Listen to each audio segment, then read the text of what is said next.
DC News Now is your local election headquarters. The battle for Virginia was in full force as voters headed to the polls this week. There are 47 nominations on the ballot around the Commonwealth, with control of the General Assembly on the line. Joining me now is Northern Virginia reporter Max Marcilla. Max, certainly good to see you.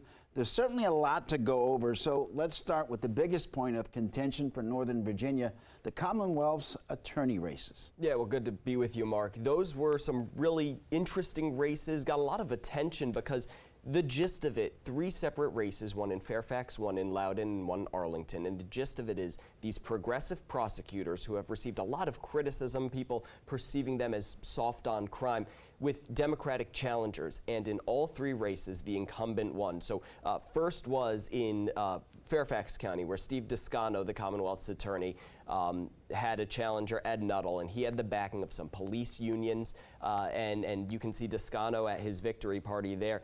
He basically said that the voters on Tuesday gave him a referendum saying they were pleased with his work on criminal justice reform. It was a very similar message we heard in Loudoun County, where Buta Biberai won her election over Elizabeth Lancaster. And in her speech after the election victory, she said similar things, that the reforms she put in place, voters said they didn't want rolled back. And we're going to show you now what happened in Arlington, which an interesting race in Arlington because there was some ranked choice voting going on in Arlington, not in this race, but there were questions about how voters would perceive these issues, and you can see Parissa Dagani Tafti won that race by about 12 points. So overall, it was a resounding message from voters that these soft on crime rhetoric, this rhetoric, did not necessarily work. One of the biggest upsets that we saw came in Prince William County, where the incumbent Democratic chair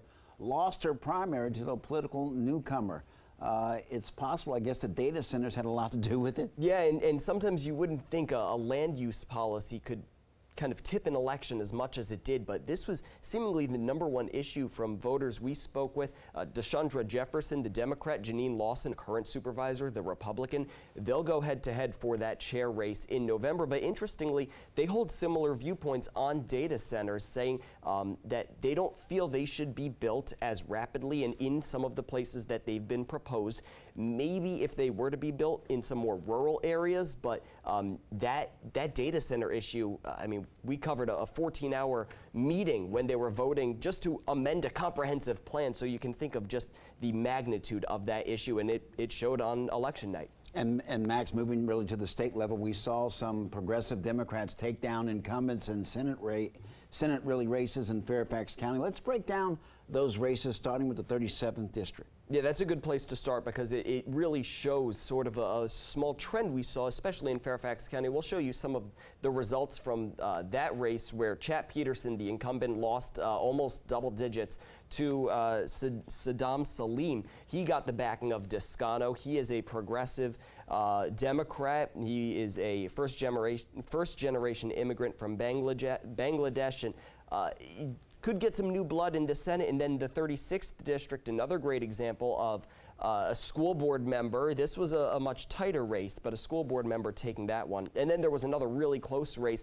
not in Fairfax County, but in Prince William County. This one actually still not decided. There's the Republicans there, and that's an incredibly close one, as is the race for Democrats in that district.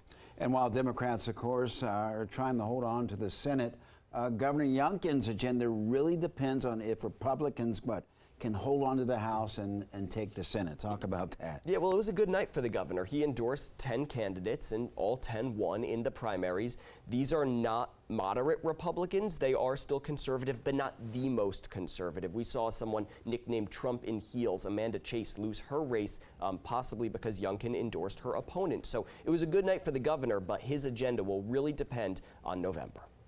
All right, DC News Now's Max Marcilla. Thank you for joining us on Capitol Review. Thanks, Mark.